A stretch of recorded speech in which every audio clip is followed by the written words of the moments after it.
friends, in this video we will talk about Rudyard Kipling, one of the writer of modern age. We are discussing the writers of modern age and this is our third video on Rudyard Kipling. So please watch my last videos on Rudyard Kipling.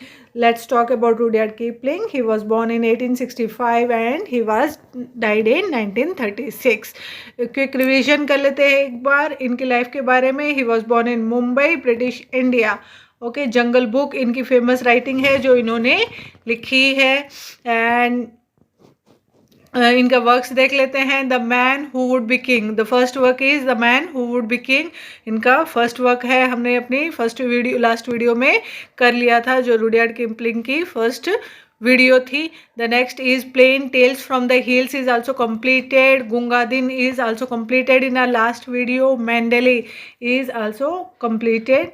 And the Jungle Book, yesterday we have talked about Jungle Book, one of the famous writing of Rudyard Kipling. Recessional जिसमें ये बोलते हैं Victoria की, queen Victoria की diamond jubilee celebration के ऊपर इन्होंने लिखी थी, recessional. The next is the white man's burden, तो ये भी हमने यस्टरडे कर ली थी. किम भी हमारी यस्टरडे कंप्लीट हो गई है. आज हम करेंगे आगे की राइटिंग्स इनकी. पक ऑफ पुक्स हिल, पक ऑफ पुक्स हिल. ओके, तो ये इनकी राइटिंग है पक ऑफ पुक्स हिल. तो इसको स्टार्ट करते हैं आज. इट वाज पब्लिश्ड इन 1906 में पब्लिश हुई थी. And it mention the character पक, मैजिकल फॉन है, मतलब कैरेक्टर है जो मैजिक्स दिखाता रहता है. And from midsummer night dream, हमने पक नाम का कैरेक्टर मिडसमर नाइट ड्रीम में देखा था. ओके, तो ये उसी कैरेक्टर को इनमें इधर इन्होंने लिया है. रिटन बाय शेक्सपियर, जो शेक्सपियर ने लिखा था ना मिडसमर नाइट ड्रीम, जो उनकी फेमस राइटिंग है, उसमें हमने शेक्सपियर की राइटिंग में पक नाम का कैरेक्टर देखा था. तो पक ऑफ पुक्स हिल उसी के ऊपर रुडयार्ड किपलिंग ने लिखा है. And T.S. Eliot has included several poems written by Rudyard Kipling in his collection A Choice of Kipling Verse. तो T.S. Eliot one of the famous writer है, उन्होंने जो रुडयार्ड किपलिंग की बहुत सारी पोएम्स अपने कलेक्शन में भी इंक्लूड करी है, जिसका नाम है a choice of Kipling verse. A choice of Kipling verse, जिसमें इन्होंने रुडयार्ड किपलिंग की काफ़ी सारी पोएम्स इंक्लूड करी है. तो in this book Puck of Puck's Hill he used to write poems after each short story completed. तो जब भी वो शॉर्ट स्टोरी कंप्लीट करते हैं उसके बाद में एक पोएम लिखते थे. ओके, पक ऑफ पुक्स हिल में इस बुक में हमेशा लास्ट में एक पोएम वो लिखते थे. इट फॉलोज टू चिल्ड्रन, इसमें क्या है, दो बच्चे हैं, Dan and his sister Una. तो डैन नाम का लड़का है और उसकी बहन का नाम है Una. As they spend an enchanted summer in the English country side and they perform a scene from midsummer night dream. तो वो परफॉर्म कर रहे हैं एक सीन मिडसमर नाइट ड्रीम का 3 times ऑन मिडसमर इवी इन ए फेरी रिंग में परफॉर्म कर रहे हैं. अंडर द शेडो ऑफ पुक्स हिल, तो पुक्स का हिल का नाम है, वहाँ पे परफॉर्म कर रहे हैं, इसीलिए पक ऑफ पुक्स हिल इसका नाम दिया है, इस राइटिंग को नाम दिया है रुडयार्ड किपलिंग ने, क्योंकि वो बच्चे जो है डैन एंड ऊना यहाँ पे ये शैडो में, पुक हिल की शैडो में ये पक नाम का कैरेक्टर परफॉर्म करते हैं. And few of these poems were included by T.S. Eliot in his collection a choice of Kipling words. तो जो T.S. Eliot है उन्होंने काफ़ी सारे कलेक्शन, जैसे मैंने बताया, तो ये आपको याद रखना है. इम्पॉर्टेंट थिंग जो भी होती है वो मैं आपको इसीलिए स्टार करके भी, और जो मैं दे रही हूँ वो सारा ही इम्पॉर्टेंट है, घुमा फिरा के इन्हीं में से क्वेश्चंस आते हैं. तो जितना भी पोर्शन हम कर रहे हैं इन वीडियोस में वो सारा ही इम्पॉर्टेंट है, आपको अच्छे से याद करना है. 1000 बुक, 10 बुक, 20 बुक एक ही चैप्टर पे पढ़ने का कोई मतलब नहीं है. आपको जो इम्पॉर्टेंट होता है वो लास्ट में आप भूल जाते हो, और कुछ भी बहुत सारा पढ़ा था लेकिन क्या पढ़ा था वो याद नहीं रहता. तो ये इसीलिए मैं वीडियोस इस टाइप की बना रही हूँ ताकि बच्चों को ये तो पता हो कि क्या याद रखना है, कि पढ़ लिया एक ही कैरेक्टर पे इतना सारा पढ़ लिया, लेकिन एग्ज़ाम टाइम पे सब कुछ माइंड में मिक्स हो गया, तो मैं नहीं चाहती कि आपके साथ वो हो। तो इसीलिए सारी वीडियोस है, इसमें जितना भी ये लाइंस लिखी होती है कोई भी राइटिंग के ऊपर, वो सारे ही इम्पोर्टेंट होता है और ज़्यादा नहीं होता बच्चों। देखा है आपने मेरी सारी वीडियोस में, मैं सिर्फ एग्ज़ाम पॉइंट ऑफ व्यू से ही मटेरियल आपको प्रोवाइड कर रही हूँ, नॉट मोर देन दैट, क्योंकि वही पढ़ना है तो मैं और फालतू क्यों आपको बताऊँ। और जो भी स्टोरीज इंपॉर्टेंट होगी, जो भी नॉवेल्स इंपॉर्टेंट होगी, हम ये सारा पोर्शन कंप्लीट होने के बाद में एक एक नॉवल को डिटेल में उनका सीन एक्ट सब करेंगे, लेकिन टाइम मिलने पे। अभी जो इम्पोर्टेंट है वो यही है कि हमें अपना पोर्शन जो सिलेबस है वो कंप्लीट करना है, और इसी टाइप से करेंगे तो आपको एग्ज़ाम इजीली क्रैक हो जाएगा विदाउट एनी डाउट। ओके, तो स्टार्ट करते हैं। इसके ऊपर जो क्वेश्चन आ रखा है, क्वेश्चन देख लेते हैं। लास्ट ईयर के पेपर में क्वेश्चन आया था, which of the following is written by Rudyard Kipling. Which of the following is written by Rudyard Kipling. तो लिस्ट में पक ऑफ बुक्स हिल दे रखा है, तो हमें पक ऑफ बुक्स हिल को टिक करना है, राइटिंग स्किप नहीं करनी है। जो भी इंपॉर्टेंट राइटिंग्स है वो सारी ही हम इसमें कर रहे हैं। The next is one of the famous writing of Rudyard Kipling, if. क्या है? इफ़। ये फेमस राइटिंग है रुडयार्ड किपलिंग की, इफ़। तो स्टार मार्क कर लीजिए, याद रहना चाहिए आपको कि इफ़ किसने लिखा था, रुडयार्ड किपलिंग ने। और it was published in 1910 and this is one of the most famous British poem ever written. तो ये बहुत ही ज़्यादा मोस्ट फेमस पोएम है जो ब्रिटिश इंग्लिश में लिखा गया हो, एवर रिटन, अब तक कभी लिखा गया हो। It is published in the collection reward and fairies. तो ये कलेक्शन में दिया गया था जिसका नाम है रिवार्ड एंड फेरिस।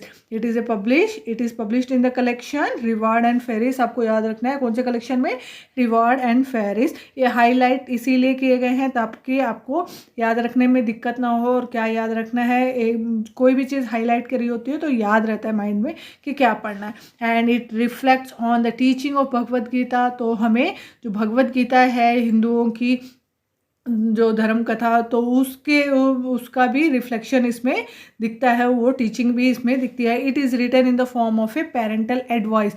और ये किस टाइप में लिखी गई है कि एक पेरेंट एडवाइस कर रहा है, ठीक है। तो ये किस टाइप से लिखी गई है, पेरेंटल एडवाइस के फॉर्म में लिखी गई है। And which Kipling is giving to his son. और जो एडवाइस क्या कर रहा है, किपलिंग अपने बेटे को दे रहे हैं। And the speaker of the poem is a father. तो पोएम का जो स्पीकर है वो कौन है, फादर है। And who is trying to teach his son how to deal with hardship of life. जो अपने बेटे को बता रहा है कि कैसे जिंदगी की कठिनाइयों से लड़ना है, पैनिक नहीं होना है हर सिचुएशन में कि आ गया पैनिक हो गया, अरे क्या करूँ क्या करूँ क्या करूँ, नहीं, हर चीज़ को डील करना है, बहुत ही पेशेंटली डील करना है।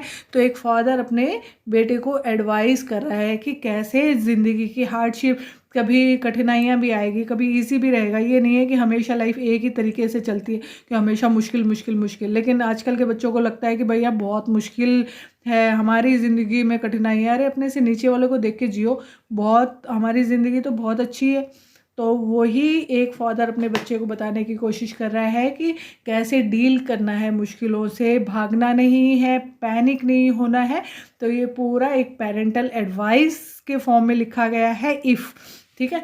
तो ये रुडयार्ड किपलिंग ने एक पेरेंटल एडवाइस जो फादर अपने बेटे को दे रहा है, जस्ट लाइक कैसे कोल्ड्रिच का हमने देखा था, उसमें भी यही था, फादर अपने बेटे को एडवाइस देता है जिसका नाम था cross at might night, cross at midnight, sorry might नहीं है ये, मिड है, रॉन्ग टाइप हो गया है। क्रॉस एट मिडनाइट में जैसे कोल्ड्रिच बोलता है how he talks about his son and his wishes in his life. तो अपने विशेस के बारे में अपने बेटे से जो बात करते हैं, वैसे ही इसमें भी एक पेरेंटल एडवाइस है। He was inspired by the character of Leander. तो इसमें क्या है, ये ट्रिब्यूट देते हैं रुडयार्ड किपलिंग किसको, कैरेक्टर है लिएंडर स्टार्ट जेम्सन। तो leader of the fail Jameson raid का है ये against the South Africa republic to overthrow the Boer government of Paul Kruger. तो ये जो गवर्नमेंट थी पॉल क्रूगर की, हमने देखा था रुडयार्ड किपलिंग की लाइफ के बारे में जब हमने किया था कि जो वो उन्होंने जो ब्योर वॉर था वो उन्होंने देखा था साउथ अफ्रीका का। तो उसके ऊपर जो लिएंडर स्टार जेम्सन है उसको ये ट्रिब्यूट देते हुए इसमें लिखते हैं, it is an inspirational poem है। ये क्या है, है it is an inspirational poem. ये एक इंस्पिरेशनल पोएम है, वो आपको याद रखना है। It is an inspirational poem that provides advice on how one should live one's life. तो जो हमें एडवाइस करता है कि कैसे हमें अपनी ज़िंदगी बितानी है, कैसे हमें डील करना है अपनी लाइफ से। And the poem is title if. तो पोएम टाइटल का इफ़ क्यों लिखा है इन्होंने? Because the word if is repeating theme in each words, क्योंकि हर एक लाइन में, हर एक इस पोएम में बार बार ये इफ़ नाम का जो वर्ड है ये बार बार रिपीट हो रहा है, तो इन्होंने इस पोएम का नाम ही इफ़ रख दिया है। ओके, तो this is all about the poem if. Important है, ये आपको याद रखना है, रुडयार्ड किपलिंग ने ये लिखा है। तो next is collection of poems in which poem if. तो कलेक्शन ऑफ पोएम्स देखते हैं जिसमें इफ़ भी एक पोएम है। तो ये भी सेम वही बात करेंगे। इसमें was published in a short story collection called reward and fairies. तो ये 1910 में पब्लिश हुआ था शॉर्ट स्टोरी कलेक्शन में, रिवार्ड एंड फेरिस में। And the reward and fairies title has been taken from a phrase. तो ये एक फ्रेज से लिया गया है, रिचर्ड कॉर्बट ने ये फ्रेज दिया था। And the phrase is farewell Richard and fairies, farewell Richard and fairies. तो इसमें से इन्होंने ये टाइटल लिया है। ओके, रिचर्ड एंड फेरिस जो कलेक्शन का नाम दिया है इन्होंने, इसी में से दिया है। तो कहाँ से क्या लिंक है वो भी पूछ लेता है एग्ज़ाम में बहुत बार। ज़्यादातर कंफ्यूज करने के लिए हम स्टोरीज़ के चक्कर में रह जाते हैं, और लिंक भी पूछ लेता है कि क्यों ये टाइटल दिया, कैसे दिया, किस में से लिया, क्यों उन्होंने यही टाइटल चूज़ किया। तो ये चीज़ें भी हमें लिंक पता होना चाहिए कि किसने क्यों कौन सा टाइटल कब लिया। तो स्टार्ट करते हैं। It is a collection of short stories. तो ये कलेक्शन है शॉर्ट स्टोरीज़ का, जिसमें इफ़ नाम की भी स्टोरी है। And most of the short stories talk about historical theme और सुपर नेचुरल इन नेचर। तो हिस्टोरिकल थीम लिया है इन्होंने, सुपर नेचुरल है नेचर में। And after each story we have this poem if. और हर स्टोरी के बाद में ये पोएम इफ़ है। जैसे कि मैंने बताया ना, शॉर्ट स्टोरीज़ के बाद में एक पोएम लिखते हैं वो, तो ये शॉर्ट स्टोरीज़ के बाद में ये पोएम इफ़ हर स्टोरी के बाद में इन्होंने दे रखा है। तो कलेक्शन ऑफ स्टोरीज है, तो ये आपको याद रखना है। और इसमें वही question, which of the following is written by Rudyard Kipling? The answer is collection of poems if, in which poem if. Okay, तो ये क्वेश्चन इसमें आया था। और नेक्स्ट स्टार्ट करते हैं, just so stories. The next work is just so stories and it was publish इन 1912 में ही publish हुआ था। And this is a collection of short stories. इसमें भी उन्होंने छोटी छोटी स्टोरीज, शॉर्ट स्टोरीज लिखी है।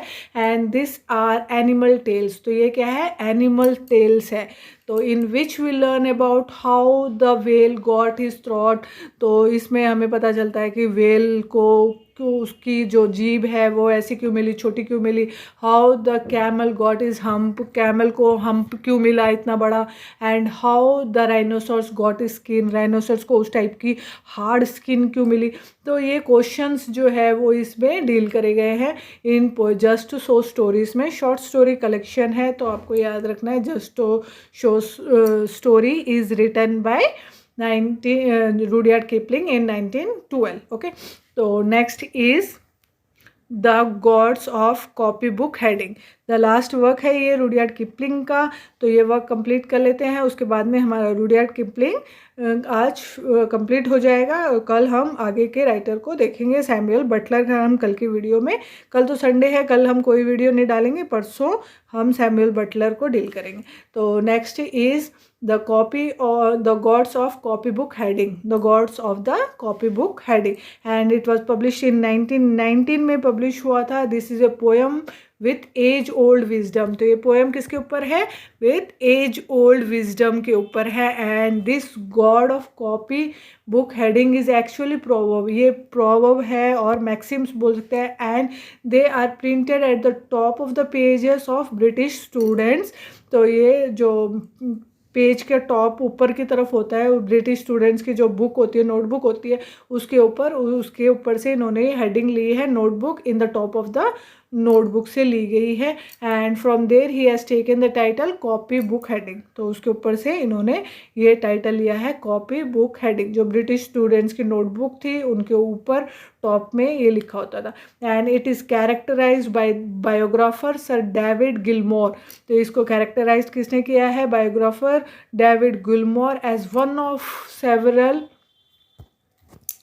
Of several ferocious post war eruptions. तो मैं फिंगर से करती हूँ इसलिए बच्चों बिल्कुल नीट एंड क्लीन लाइन भी नहीं आ पाती, क्योंकि मेरा फ़ोन आईफोन ही है, तो इसलिए सिंपल फ़ोन से ही वीडियोस बनाती हूँ, तो इसलिए कुछ लिखना होता है तो भी थोड़ा साफ नहीं आता, तो उसको प्लीज़ इग्नोर करें और पढ़ाई पे फोकस करें। तो ये क्या है? फ्यूरियस पोस्ट वार इरप्शन पे इन्होंने as one of several furious post war eruptions of Kipling sentiments concerning the state of Anglo European society. तो उस टाइम की उन्होंने लिखी है god of copy book headings की इसी टाइटल पे उन्होंने लिखा है कि सर डेविड गुलमोवर as one of the several ferocious post war eruptions. तो इन्होंने अपने सेंटिमेंट्स दिखाए हैं एंग्लो यूरोपियन सोसाइटी के ऊपर, किस टाइप से उन्होंने हिस्टोरिकल इवेंट्स इसमें लेके ये लिखा है। तो इसमें ज़्यादा आपको याद नहीं रखना है कुछ भी। कॉपी बुक हेडिंग जो इनमें दिया गया है कि किसने, बायोग्राफर कौन है, सर डेविड गुलमोर, और इसका नाम कहाँ से लिया गया है? जो ब्रिटिश जो स्टूडेंट्स थे उनके नोटबुक के ऊपर जो टॉप में लिखा होता था, प्रिंट होता था, उसी से इन्होंने अपना लिया है। And this god of copy book heading is actually proverb है ये। ओके, तो ये this is all about Rudyard Kipling. तो मेरी वीडियोस आपको अच्छी लगे तो प्लीज़ चैनल को जल्दी से जल्दी सब्सक्राइब कर ले। जब भी वीडियोस देखें तो लाइक ज़रूर करें, हौसला मिलता है, मोटिवेशन मिलता है कि हाँ बच्चों को पसंद आ रहा है। और ज़्यादा से ज़्यादा बच्चों शेयर करें अपने ग्रुप्स में, आपका जो ग्रुप है, आपके दोस्त है, उनमें ज़्यादा से ज़्यादा वीडियो शेयर करें ताकि सबको बेनिफिट हो। और मुझे भी एक जितनी टीम हमारी जुड़ेगी आपस में उतना ही हौसला बनता है कि हाँ बच्चों के लिए मेहनत करनी है। अपने टाइम में से ये टाइम निकालना बहुत मुश्किल हो जाता है, फिर भी आपके लिए ये जो बेड़ा उठाया है तो उसको करना ही करना है कि यूट्यूब पे सारा सिलेबस आपको एक ही प्लेटफॉर्म पे आपको प्रोवाइड करना है। क्यों बच्चे देखा है मैंने कि कौन सा पढ़े, कहाँ पढ़े, 2-2 3-3 घंटे वेस्ट हो जाते हैं, तो वो नहीं चाहिए। आपको सिर्फ आधे घंटे में ज़्यादा से ज़्यादा मटेरियल मैं प्रोवाइड कर सकूँ, यही मेरा मकसद है, तो इसलिए मैं लगी हुई हूँ। तो थैंक यू फॉर वॉचिंग, और कोई डाउट हो तो कमेंट करें, और मोटिवेशन के लिए भी आप कमेंट करें। तो thank you for watching, have a great day. इसके बाद में स्लाइड्स अपलोड होती है तो स्लाइड्स को इग्नोर ना करें, एक एक स्लाइड को पॉज करें और सारी स्लाइड्स को पढ़ें। तो 2 बार तो आपका इधर ही हो जाएगा, एक बार आपने सुन लिया है, एक बार आपने पढ़ लिया है वही टॉपिक, तो 2 बार इसका सिर्फ आधे घंटे में अगर आपका 2 बार कोई टॉपिक्स 4-5 जो राइटिंग्स है राइटर की वो आपकी कवर होती है तो बहुत ज़्यादा बेनिफिट है आपके लिए, बहुत ज़्यादा से ज़्यादा। तो आप इग्नोर ना करें स्लाइड्स को। मैं पहले ही स्लाइड्स को बहुत ज़्यादा स्पीड में रखती हूँ, तो आप स्लाइड को पॉज करके आराम से पढ़ें। तो thank you for watching, have a great day.